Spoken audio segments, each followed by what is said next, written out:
В этом видео я жестко выдавливаю тюбик и тягаю чугунные чушки. Итак, всем привет! Вы на канале Dasha Models, и сегодня я буду строить большую диораму, которая будет изображать сюжет современных боевых действий. Так что давайте вместе смотреть за этим творческим процессом. Начала работу над диорамой я с подготовки базовой поверхности. За основу я взяла пеноплекс. Это материал для утепления, и он легко поддается резке. И на него отлично ложится текстурная паста или гипс. Вначале я отрежу два куска примерно одинаковой формы и попытаюсь их склеить. Отмечу, что склейка у меня получилась не сразу удачной. Я долго экспериментировала с клеем, пока не поняла, что лучше всего с этой задачей справятся жидкие гвозди.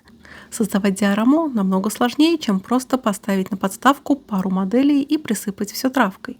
Самая частая проблема – либо свалка техники, когда глаз не знает, за что зацепиться, либо обратная крайность. Просто пустота с одной-двумя фигурками, которые теряются в пространстве. И вопрос композиции здесь намного важнее, чем уровень покраски. Даже средне покрашенные модели в грамотной композиции смотрятся намного сильнее, чем шедевр, утонувший в хаосе.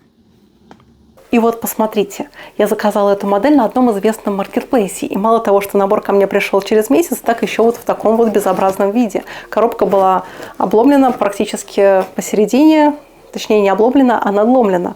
И есть очень рваные места по краям. Ну и мало того, что у меня через месяц пропало вдохновение на сборку этой модели, так теперь у меня вот такая вот безобразная коробочка. И знаете, какой выход есть из таких ситуаций? Теперь я заказываю модели и инструменты только на модельной лавке. Во-первых, у них очень быстрая доставка. И по Москве вы можете получить свой заказ буквально через 2 дня. Оформить доставку вы можете буквально почти на все сервисы, будь то Почта России, СДЭК или пункты выдачи Яндекс. Ну и также вы можете забрать свой заказ в ближайшей пятерочке. У лавки отличная служба поддержки, например, вы можете обнаружить, что в наборе не хватает деталей. И после обращения к менеджерам вам обязательно вышлют эти детали. Лично я давно пользуюсь модельной лавкой. Я уже заказала модели туда и красок, и инструментов более чем на 1 000 000 рублей. А еще благодаря предзаказам вы точно не пропустите горячие новинки. Ну а для первого заказа вы можете применить этот промокод, и вы его всегда найдете в описании к любому из моих видео. Но если вы опытный пользователь лавки, то действует промокод Dasha. Он дает тоже небольшую скидочку. Прежде чем подумать, куда поставить танк или дерево, нужно ответить на главные простые вопросы. О чем же сама диорама? Какой момент действия она изображает? Какое состояние и настрой? И отношение техники и людей. Композиция строится вокруг смысла, а не вокруг набора моделей. Если идея, что экипаж отдыхает у танка в короткую передышку, то центр внимания – это не сам танк как железяка, а взаимодействие людей и машины. Техника становится своеобразной сценой и декорацией, но не главным героем, который забивает пространство все вокруг. Все то, что не помогает раскрыть всю идею, кандидаты на удаление. И так диорама перестает быть свалкой и превращается в настоящую сцену. Чтобы композиция не выглядела нагроможденной и при этом не пустой, зрителю нужна одна отчетливая точка притяжения, вокруг которой строится все остальное. Это может быть, например, группа фигур, которые ведут диалог, либо же находятся в конфликте или делают какие-то другие действия.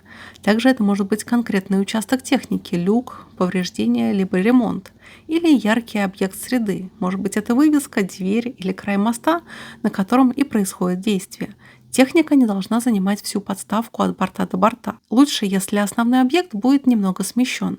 Например, по правилу третей, не по центру, а ближе к одной из третей основания. Или же с небольшим разворотом.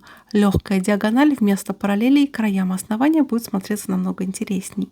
И композиция сразу станет живее, появится направление взгляда.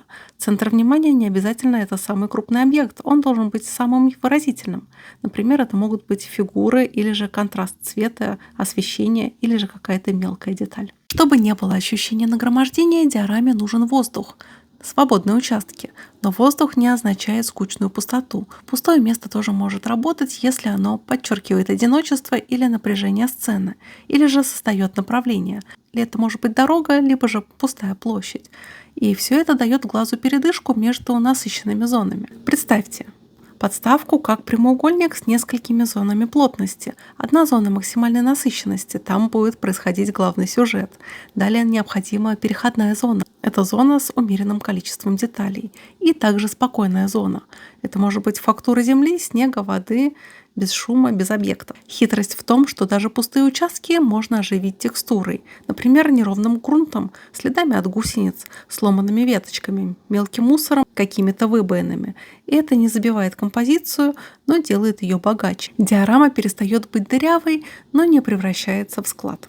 Ну а теперь я дам основе немножко склеиться и высохнуть, после чего я зашпаклюю стык, чтобы основа выглядела однородной.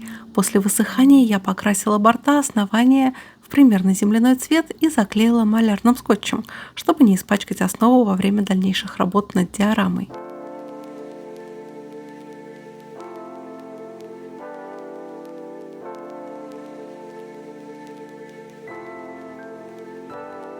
Большое спасибо всем моим спонсорам, которые продолжают поддерживать мой канал и благодаря которым видео продолжают выходить регулярно. Оформив подписку на мою страничку на Boosty, вы не только делаете благое дело, но и также получаете дополнительный контент обо мне. Ссылочка на Boosty есть в описании к видео. И также пожертвования вы можете отправить мне на мою карту Сбер. Есть реквизиты в описании.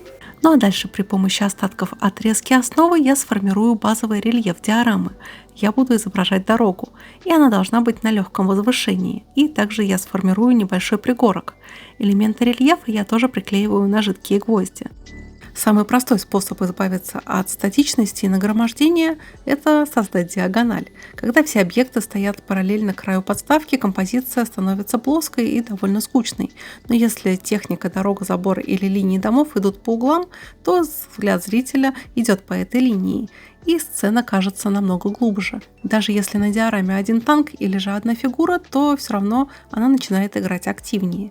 Композиция диагонали с разными по высоте элементами, могут быть это либо кусты, либо дома, либо деревья, она создает ритм. Глаз путешествует по сцене, не теряется в деталях и не спотыкается об кучу техники.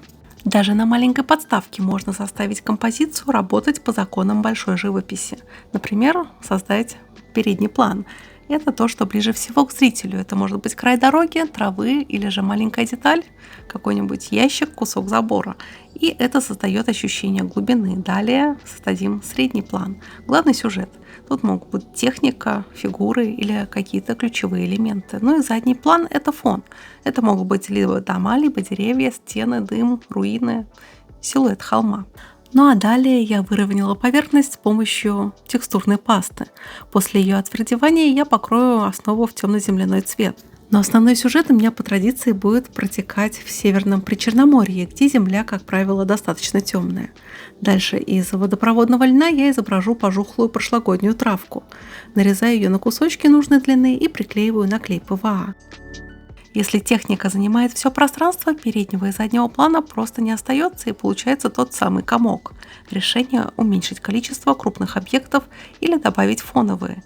Вместо 2-3 машин – одна, но с хорошо проработанным окружением. Или же вместо одного танка – линия разрушенного забора или полустена дома. Ну или же вместо одного дерева – несколько более скромных, создающих вертикали. Так диорама не выглядит пустой, потому что есть все 3 уровня, а техника не душит композицию, создавая средний план, но оставляя место для перспективы.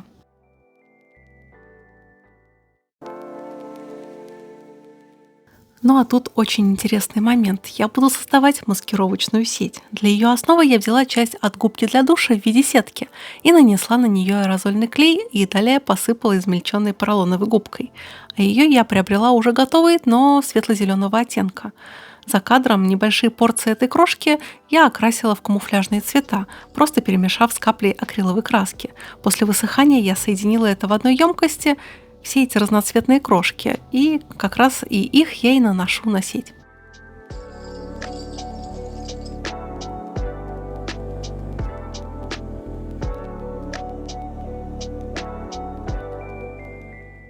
После высаживания травы разных сортов я уже могу продумать композицию более подробно. Суть сюжета в том, что российская армия наступает, в сторону передовой едет БМП-2. Это герой одного из моих прошлых видео, а также КАМАЗ с личным составом. Ну а также где-то только что из буханки выгрузился тяжелый миномет, и он готовится вести огневую работу. Буханка в данной работе выполнена из набора фирмы «Звезда». КАМАЗ – это моя очень старая подделка из набора фирмы ICM, а миномет я напечатала на 3D принтере и окрасила. Фигурки будут из разных наборов от фирмы 3DD Miniatures. Вам хочется показать все сразу: и танк, и броневик, и мотоцикл, и 5 фигур, но чем больше крупных объектов, тем труднее управлять вниманием. И вот несколько полезных правил, которые создадут композицию более грамотной. Нужно выбрать одного основного героя по типу. Если главный герой вашей диорамы танк, то остальная техника либо сильно мельче, это может быть мотоцикл, мелкий транспорт, либо вообще уходит в фон. Это может быть полуприкрытая машина, или же она видима частично. Ну а фигуры должны усиливать сюжет, а не просто коллекционировать позы. Лучше 2-3 логично связанных персонажа с выразительными позами, чем десятки фигур, стоящих для массовки. Фигуры задают направление взгляда. Туда, куда они смотрят или движутся, смотрит и сам зритель. И также нужно ограничить визуальный шум. Слишком много снарядных ящиков, сумок, канистр, вывесок создают эффект мусорки. Оставляя только то, что объясняет сюжет и поддерживает композицию.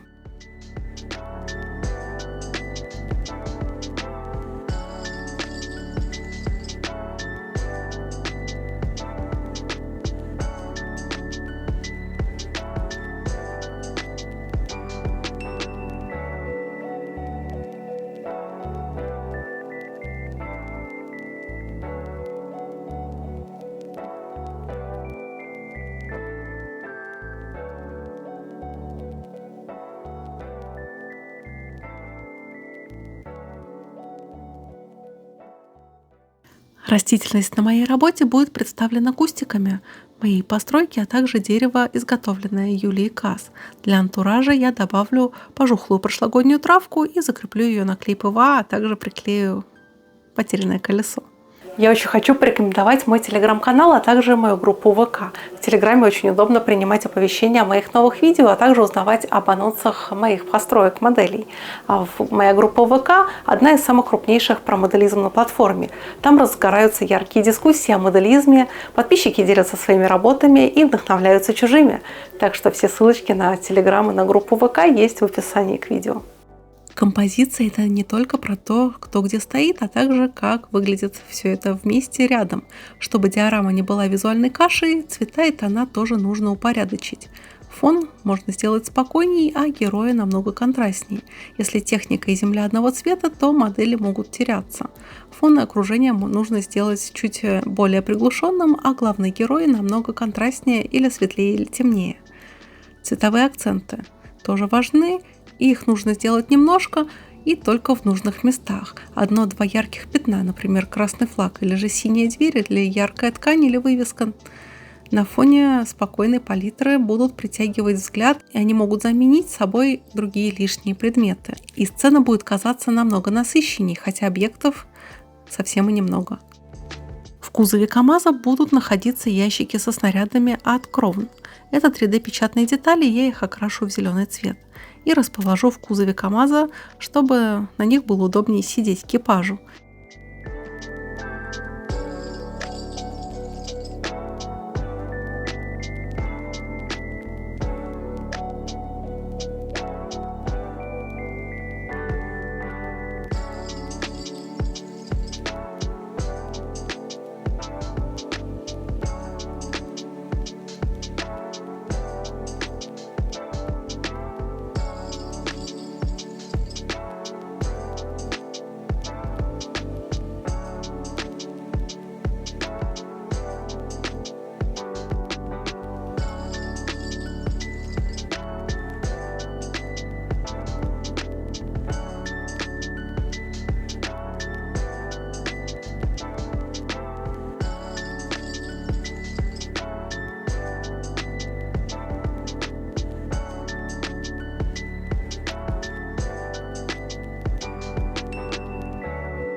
Ну а теперь я укрою маскировочными сетками КАМАЗ и буханку и расставлю солдат на свои места.